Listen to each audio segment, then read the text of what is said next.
Piyush wander back और बहुत दिन से मैं एक मोटिवेशन जैसा कि आप लोग सब जानते हैं मोटिवेशन चैनल है ये और मैं एक सीरीज स्टार्ट करने की सोच रहा था इग्नाइटेड माइंड्स करके बट आज एक बहुत बड़ा रीजन आ गया जैसा कि आप सबको पता है कि बहुत बड़ी इवेंट हुई है एक्चुअली में जो रतन टाटा जी हैं वो नहीं है अ, अब इस समय तो मैंने बोला कि सबसे पहले अगर स्टार्ट करते हैं तो उन्हीं से करते हैं क्योंकि उनसे ज़्यादा इंस्पायरिंग और मोटिवेटिंग मतलब कौन ही होगा, ठीक है? तो आज दिन भर से मैं सोच रहा था कि यार कब मैं वीडियो बनाऊँगा और आकर के ये सब बातें करूँगा। बहुत अच्छा नहीं लगा जब ये न्यूज़ आई। मैं बहुत दिन से फॉलो भी कर रहा था जब वो हॉस्पिटल में एडमिट हुए थे।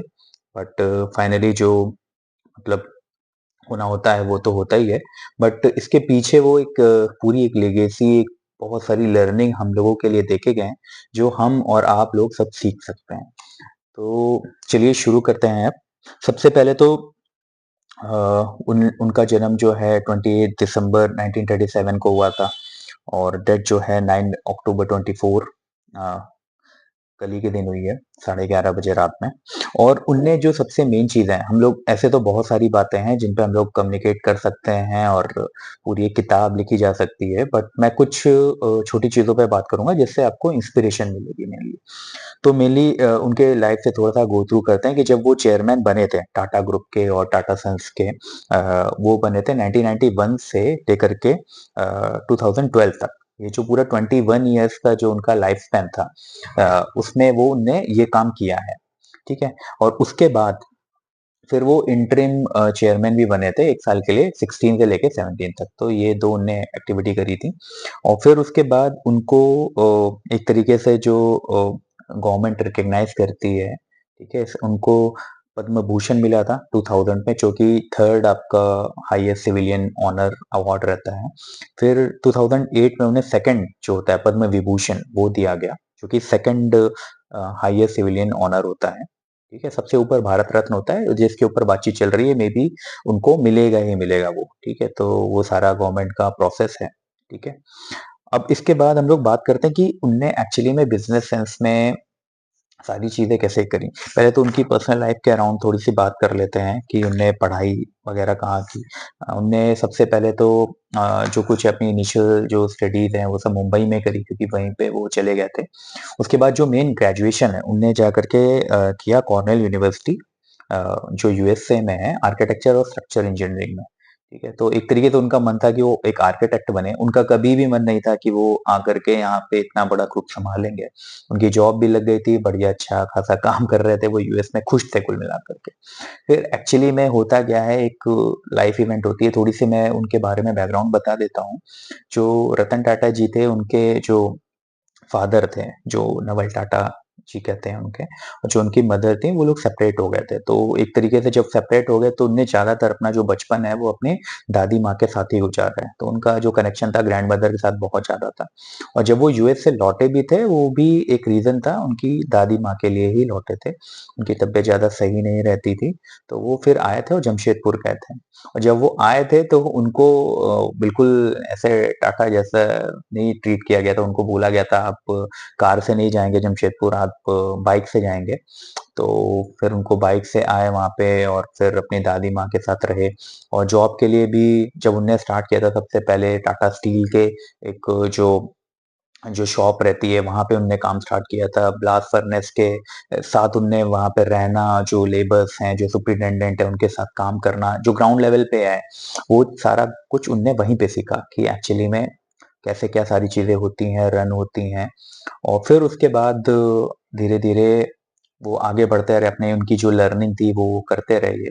और फिर उनने वहाँ पे सबसे पहले जो उनको एक तरीके से हम यूँ ही कह लो या वहाँ पे जो उनके नेटवर्क में आए थे जो जेआरडी टाटा जी थे, जो इससे पहले टाटा ग्रुप को सँभाल रहे थे 1991 से। उनके साथ वो रहते हुए क्योंकि वो भी मतलब उन्हें 40-50 इयर्स जो हैं टाटा ग्रुप को सँभाला है। तो उनका भी इनोवेशन के अराउंड, आइडिएशन के अराउंड, न्यू चीज़ें करने के अराउंड, इस पे उनका ज़्यादा फ़ोकस रहता था। टेक्नोलॉजी से उनको बहुत प्यार था और उनने बहुत अच्छे से चलाया। फिर वो एक सक्सेसर ढूँढ रहे थे कि वो किसको अपना सक्सेसर बनाएँगे। और फिर उनने जब ये सारी चीज़ें हो रही थी मार्च 1991 की बात मैं बता रहा हूँ, तब उनने रतन टाटा जी को अपना सक्सेसर बनाया क्योंकि उनको भी ये रियलाइज़ हुआ कि मैं अब इतना काम नहीं कर सकता, उनको हार्ट अटैक और ये सारी चीज़ें आई थी, जिसमें वो सर्वाइव कर गए थे बट उनने फिर सोचा कि ये राइट टाइम है स्टेप डाउन करने का और अपने नेक्स्ट सक्सेसर को चुनने का। फिर उसके बाद रतन टाटा जी आते हैं पिक्चर में और टाटा ग्रुप को एक नई ऊँचाइयों पर लेकर के जाते हैं। तो ये एक उनकी पर्सनल लाइफ़ से रिलेटेड है। उनको दादी माँ से बहुत प्यार था, जो मैंने बताया और एक तरीके से आप ये समझ लो कि क्या बोलते हैं, दादी माँ की चीज़ें उनने बताई हैं कि उनको भी दादी माँ को कार से बहुत प्यार था, सारी चीज़ें और उसके बाद हम लोग फिर आते हैं कि उनने स्टार्टअप्स के अराउंड क्या किया मतलब मैं वो चीज़ें बताऊँगा कि आप लोगों को थोड़ा-सा मतलब मज़ा आएगी सुनने में। तो उनने लगभग 30 प्लस स्टार्टअप में अपने पर्सनल मनी भी लगाया था और टाटा इन्वेस्टमेंट जो एक ग्रुप है, वहाँ के थ्रू भी पैसे उनने वहाँ पे इन्वेस्ट करे थे। तो उनमें से कुछ जो स्टार्टअप हैं, स्नैपडील हो गया, ठीक है? उसमें उन्होंने पैसे लगाए थे, टी बॉक्स हो गया और एक कैश करो डॉट कॉम था, उसमें भी उनके पैसे लगे हुए थे। और ओला कैब्स में उन्होंने 95 लैक्स लगाए थे। ओला कैब जब स्टार्ट हो रही थी तब इनिशियल में और नेक्स्ट अवे था उसमें उनने अपने फंडिंग करी थी। Xiaomi में 2015 के अराउंड ने कुछ फंडिंग करी थी। फिर एक डॉग स्पॉट करके एक है, ठीक है? तो ये गुड़गाँव का एक स्टार्टअप है जो 7 से 2007 से चल रहा था और फिर उनने कुछ 2016 के अराउंड उसमें उनने इन्वेस्ट किया था। तो उनको डॉग से बड़ा प्यार था एक्चुअली में तो बिकॉज़ उन्हें आप लोगों को पता है कि शादी तो करी नहीं थी, उनकी कोई फैमिली एज़ सच नहीं थी, ना कोई बच्चे थे। बाद में शांतनु नायडू जी बहुत उनके क्लोज़ थे जो सारी चीज़ें टेक केयर करते थे उनकी, पर उनको डॉग से बड़ा प्यार था। उसको लेके जाना, टहलाना, प्यार करना ये उनको बहुत पहले से स्टार्टिंग से मतलब इसीलिए उन्होंने वहाँ पे एक हॉस्पिटल भी खोला। मुंबई में एक छोटा-सा स्मॉल एनिमल करके एक हॉस्पिटल भी वो चलाते थे। जिसमें जो भी छोटे हो गए, डॉग्स हो गए, कैट्स हो गए और जो छोटे-छोटे होते हैं एनिमल, उनको वहाँ पे प्रॉपर उनके डॉक्टर्स रहते हैं और पूरा सपोर्ट एक एनवायरनमेंट दिया जाता है। तो ये जो एक तरीके से डॉग स्पॉट था, इसमें भी उन्होंने इन्वेस्ट किया था। तो ये अच्छा खासा रन कर रहा है। तो कुल मिला के ये था कि वो एक स्टार्टअप एनवायरनमेंट को समझते थे और सपोर्ट करते थे सारी चीज़ों को। फिर जब वो क्या बोलते हैं यूनिवर्सिटी ऑफ कॉर्नेल से जब ग्रेजुएट होकर के आते हैं 1962 में, ये सारा चीज़ वो काम कर रहे थे जो मैंने बताया, ठीक है? और फिर उनने किया क्या वहाँ पे यूनिवर्सिटी के लिए अब मैं ये चीज़ें बताता हूँ कि वो एक जो फिलैंथ्रोपी वाला जो उनका पार्ट था कि लोगों की मदद करना और डोनेशन करना ये सब। तो 2008 में उनने $50 मिलियन जो है वो अपनी इसी यूनिवर्सिटी को जहाँ से उन्होंने पढ़ाई करी थी, उसको एज़ अ गिफ्ट दिया और तब वो बने थे largest international donor in the university history. पूरी यूनिवर्सिटी हिस्ट्री में सबसे लार्जेस्ट जो डोनर थे, ये वो बने थे जाकर के उस समय। तो आप समझ सकते हो कि उसी टाइम से स्टार्टिंग से उनका कितना इसमें इन्वॉल्व होने का रहता था। अब बात कर लेते हैं कि जो 21 इयर्स की उनकी पूरी ड्यूरेशन थी, इसमें उनने कितना रेवेन्यू प्रॉफिट वगैरह किया। तो पूरे टाइम पे लगभग जो रेवेन्यू था वो 40 टाइम्स ग्रो किया और जो प्रॉफिट था वो 50 टाइम्स ग्रो किया। पूरे 21 इयर्स के टेन्योर में 2000 क्या बोलते हैं 12 तक 1991 से। और इसके दौरान उन्होंने बहुत सारे एक्विजिशन भी किए जिसमें कि एक टाटा टी था जिसने टेटली को किया और टाटा मोटर्स था जिसने जैगुआर लैंड रोवर को किया। टाटा स्टील ने कोरस को किया एक्वायर, ठीक है? जो एक तरीके से उनकी कोशिश ये थी कि जो अपना टाटा ग्रुप है, इसको एक तरीके से इंडिया से लेकर के ग्लोबलाइज़ एक ब्रांड बनाया, इंटरनेशनल लेवल पे लेके जाना है। तो जब ये इंटरनेशनल लेवल पे लेके गए तो जो इसके रेवेन्यूज़ थे ये बढ़ करके लगभग 65% तक पहुँच गए। जिसमें कि यही सब ब्रांड जो इन्होंने एक्वायर किए थे, ये इनकी हेल्प कर रहे थे और एक तरीके से इंटरनेशनल लेवल पे टाटा ग्रुप का काफ़ी नाम हो गया। अब इसके बाद हम अभी रिसेंट जो अपडेट हुई हैं, उसके बारे में बात कर लेते हैं, जो अभी टाटा मोटर्स के अराउंड हम लोग देखते हैं कि कितनी बढ़िया-सी गाड़ी आ गई है, पहले तो इतना हम लोग नहीं पसंद करते थे। अभी आपकी टियागो से लेकर के टिगोर, पंच और हैरियर ये सारी चीज़ें हम लोगों को मार्केट में दिखती हैं, ठीक है? तो इसके पीछे क्या था इन लोगों ने सानंद जो है वहाँ पे गुजरात में एक बहुत अच्छा-सा प्लांट बनाया, जो कि एक तरीके से उनके ड्रीम था कि fast forward India's electric dream जो है उसको ये पूरा करने के काम आएगा। तो ये सबसे नया मैन्युफैक्चरिंग प्लांट है जो हम लोगों का गुजरात में टाटा ग्रुप ने टाटा मोटर्स के अंदर अंतर्गत बनाया गया है। अब और थोड़ी-सी बात कर लेते हैं कि उनका जैसे कि फ़िलैंथ्रोपी में सबसे ज़्यादा जो फ़ोकस रहता था वो एजुकेशन पे रहता था, मेडिसिन पे रहता था और रूरल डेवलपमेंट पे रहता था। इन 3 चीज़ों पे बहुत ज़्यादा वो फ़ोकस करते थे। तो इसके लिए जो एजुकेशन में मैंने बताया यूनिवर्सिटीज़ में वो ग्रांट करते रहते थे। तो ऐसा ही इनने एक university of New South Wales है, वहाँ पे भी उनने एक तरीके से अपने फंड्स दिए थे। मेनली किस लिए फंड्स दिए थे कि जो आयोनाइज़्ड वाटर होता है, क्लीन वाटर होता है, कई ऐसे देश हैं जहाँ पे हम लोगों को पीने का पानी भी नसीब नहीं होता है। तो उन देशों के लिए वहाँ से फंडिंग होती थी कि वो पीने लायक पानी जो है प्रोवाइड करा सकें, तो ये एक प्रॉब्लम सॉल्व कर रहे थे वहाँ पे। दूसरा इनने $70 मिलियन जो हैं ये university of California San Diego को दिए थे, जिसमें एक तरीके से 2016 में दिए थे और ऑपरेशनल हुआ था जाके 2018 में, 2 साल उसको पूरा बनने को लग गया, जो कि मेनली क्या था, एक तरीके से Tata institute for genetics and society, TIGS जिसको हम लोग बोलते हैं। और प्रॉब्लम सॉल्विंग हो रही थी मेनली इन्फेक्शियस डिजीज़ जो फैलती हैं, जैसे कि अभी हम लोगों की कोरोना आई थी, वो भी एक तरीके से इन्फेक्शन हो रहा था हम लोगों को, ठीक है? और जो दूसरी छूने से फैलती हैं, इन्फेक्शियस होती हैं, दूसरी बीमारियाँ और उसको रोकने के ऊपर इनका ज़्यादा फ़ोकस था। और सस्टेनेबल फूड सोर्स बनाने के लिए कि जहाँ पे खाना नहीं मिलता है, कई ऐसी जगहें हैं, उन देशों में खाना कैसे मिलेगा? जो वहाँ के लोग हैं, गरीब जनता है जिनको नहीं मिल पाता है, हेल्दी और सस्टेनेबल, इस पे उनका फ़ोकस था। ये इसलिए यहाँ पे किया गया था और ये यहाँ पे ये काम होता था कि जीन एडिटिंग होती है वहाँ पे, स्टेम सेल थेरेपी जो कि एक बिल्कुल नया है। स्टेम सेल के बारे में जिसको नहीं पता है मैं थोड़ा-सा बता देता हूँ। जब भी कोई बेबी न्यूबॉर्न पैदा होता है तो एक जो नाल होती है हम लोगों की, जो नाभि से हम लोगों की कनेक्ट होती है, उसमें कुछ हम लोगों के जो ब्लड है उसमें वो स्टेम सेल्स रह जाते हैं। उनको आजकल बहुत सारी कंपनीज़ है जो प्रोक्योर करके रखती हैं, जो कि बाद में बोलते हैं फ्यूचर में आपके काम आती हैं। मतलब उस सेल से उस बच्चे के तो हम लोग कर ही सकते हैं इलाज वगैरह, उनके पेरेंट्स और जो सिबलिंग्स हैं पेरेंट्स के, वो भी उससे कुछ न कहीं कहीं हद तक उससे अपना इलाज करा सकते हैं कि किसी प्रॉब्लम से, मान लो कैंसर्स हो गए या फिर कोई और भी बड़ी बीमारी हो जाती है तो। बट ये अभी रिसर्च वर्क पे है, अभी पूरा एक तरीके से मतलब काम हो रहा है इस पे पूरी। स्टेम सेल थेरेपी हो गई, डिजीज़ कंट्रोल हो गया, इस ये सारी चीज़ें वहाँ पे होती हैं। और ये लीड सर्टिफाइड बिल्डिंग है, 4 स्टोरी बिल्डिंग है, जो कि मेनली इनोवेशन और पूरा एक एनवायरनमेंट देने के लिए जो भी रिसर्चर हैं वहाँ पे, अपनी मीटिंग रूम्स हैं, लैबोरेटरीज़ हैं और भी बहुत सारी अच्छी-अच्छी चीज़ें हैं, जो वो लोग कर सकते हैं। फिर इसके बाद इनने क्या बोलते हैं आईआईएससी को 750 मिलियन जो है रुपीज़ दिए थे 2014 में 5 साल के लिए, मेनली फॉर न्यूरोसाइंस। और ये मेनली न्यूरोसाइंस डिपार्टमेंट को दिए गए थे ताकि वो लोग स्टडी कर सकें जो अल्जाइमर डिजीज़ होती है, उसके रूट कॉज़ को लिए कि ये क्यों होती है और वो मेथड फाइंड आउट कर सकें कि अर्ली डिटेक्शन हो जाए। ताकि ये जो अल्जाइमर है, आप लोगों को पता होगा कितनी मतलब अपनी मूवी आई थी ये वाली जिसमें कि उनकी उसकी मदर को, जो अपने सोल्जर रहते हैं, उनकी मदर को ये बीमारी होती है, उनको याद नहीं रहता कि कहाँ पे चली गई वो। तो ये इसको प्रिवेंट करने के लिए क्या कर सकते हैं कि ट्रीटमेंट क्या हो, डायग्नोस जल्दी हो जाए, इसके पीछे उनने ये सारा दिया था। ये भी एक मेडिसिन और हेल्थ केयर के उसमें उनका वो था, इन्वेस्टमेंट था। अब हम लोग बात कर लेते हैं कि उनकी पर्सनल लाइफ में 4 बार ऐसा मौका आया कि उनको शादी का मौका मिला, बट उनने फिर वही चीज़ है कि वही रीज़न दिया कि नहीं हो पाया उनका। कुछ ना कुछ रीज़न आ गए या फिर देश प्रेम बोल दो, देशभक्ति बोल दो, ये सर्वोपरि थी उनके लिए हमेशा से, इसीलिए सबके बहुत ज़्यादा क्लोज़ हैं रतन जी।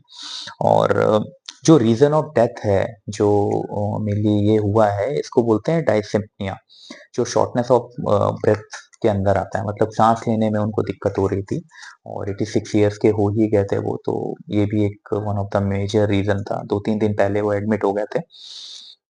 मेनली अब इससे हम लोगों को पता क्या चलता है, बट जब उनसे जब पूछा गया उनके इंटरव्यू के कुछ मैं चीज़ें बोलूँगा कि उनसे पूछा गया कि क्या उनके लिए सबसे इम्पोर्टेंट था। उनके हीरो एक्चुअली में जॉन कैनेडी थे, जिनको वो बोलते हैं कि अ, उनसे वो इंस्पिरेशन लेते थे, हम लोग रतन जी से इंस्पिरेशन लेते हैं। तो क्योंकि वो यूएस में उस टाइम पे थे और जब तक उनका असैसिनेशन नहीं हुआ था, उसके पहले समझ लो 1962-63 की बात है ये।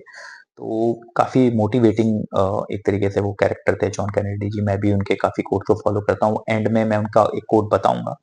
तो मेनली जब उनसे पूछा गया रतन जी से कि मेन क्या चीज़ है? तो उन्होंने बताया कि मेरी एक तरीके से आप ये समझ लो कि 2 चीज़ें सबसे इम्पोर्टेंट हैं, आपकी प्रिंसिपल और वैल्यूज़। इनसे कभी भी उनने कोई कॉम्प्रोमाइज़ नहीं किया है। उनने बहुत सारे प्रोजेक्ट जो हैं इसीलिए छोड़ दिए क्योंकि उनके एथिक्स के अकॉर्डिंग नहीं थे वो।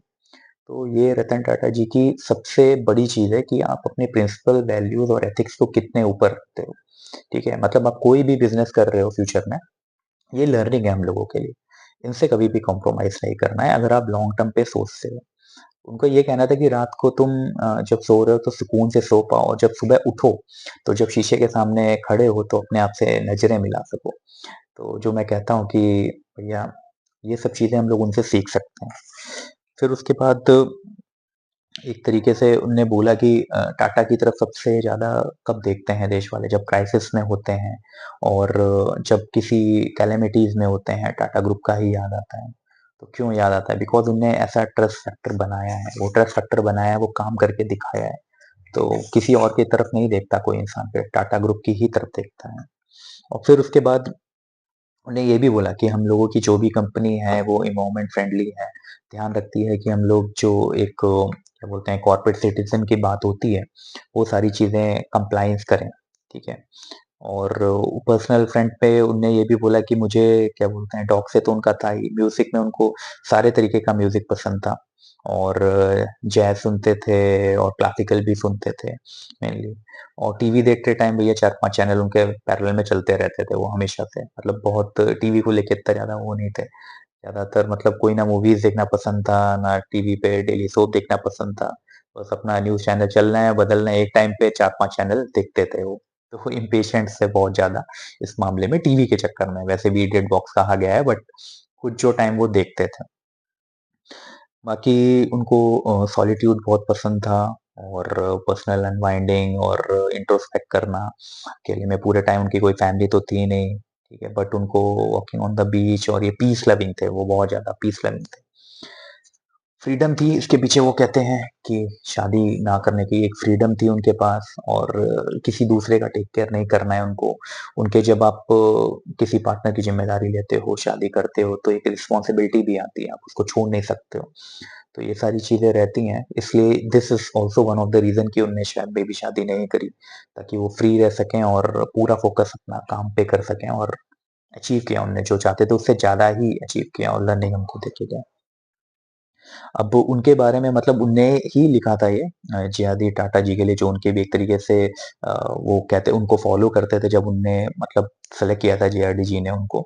तो वो कहते थे कि हाईएस्ट स्टैंडर्ड ऑफ इंटीग्रिटी ये रतन टाटा जी के लिए भी रहता है कि हाईएस्ट डिग्री ऑफ इंटीग्रिटी उस बंदे में उससे ज़्यादा बंदा कोई अ, मतलब ऑनेस्ट और जो पॉलिसी रहती है उसमें कोई नहीं रहेगा। चलो तो अब मैं एंड में जो जॉन केनेडी उनके आइडियल थे उनकी मैं एक कोटेशन बोलूँगा, जो आप लोगों को भी मोटिवेट करेगी और ये सब हम लोगों की लर्निंग है, ठीक है? थोड़ा-सा वीडियो लंबा हो रहा है पर मैं इतना ज़रूर जानता हूँ इससे आप लोगों को मोटिवेशन ज़रूर मिलेगा, एक जुनून मिलेगा कि आप अ, कुछ कर कुछ रो जो मैं हमेशा बोलता हूँ, ठीक है? तो उनने बोला जॉन केनेडी जी ने कि ask not what your country can do for you, ठीक है? Ask what you can do for your country. मतलब ये कभी मत पूछो कि देश ने तुम्हारे लिए क्या किया या देश तुम्हारे लिए क्या कर रहा है। ये पूछो कि तुमने देश के लिए क्या किया है, ठीक है? ये तुम जब अपने दिल में अगर दिल से ये चीज़ को अपना लोगे ना, तो देश जो है ना अपने आप ही ऊपर आगे चला जाएगा और जब देश आगे जाएगा तो मैं जो हमेशा बोलता हूँ, आप भी उसके साथ आगे जाओगे, आपकी फैमिली भी आगे जाएगी और ये पूरा समाज आगे की तरफ जाएगा। तो ये वीडियो जो है कनपुरिया कंटा आपकी तरफ से, पूरी फैमिली की तरफ से ट्रिब्यूट है रतन टाटा जी को और हम लोग जो उनसे सीखा है, उसको हम लोग आगे लेके जाएँगे ऐसा मेरा सोचना है और इसमें आप लोग मदद करिएगा और भी कमेंट सेक्शन में बताइएगा, अगर मैं कुछ भूल गया हूँ रतन टाटा जी की या ऐसी कौन-सी चीज़ है जो आपको इंस्पायर करती है रतन जी के लिए, ठीक है? आई होप इससे आप लोगों की थोड़ी वैल्यू क्रिएट हुई होगी, थोड़ा-सा आप लोगों को मोटिवेशन मिली होगी, इंस्पिरेशन मिली होगी, ठीक है? On this note love you all. जय हिंद, जय भारत।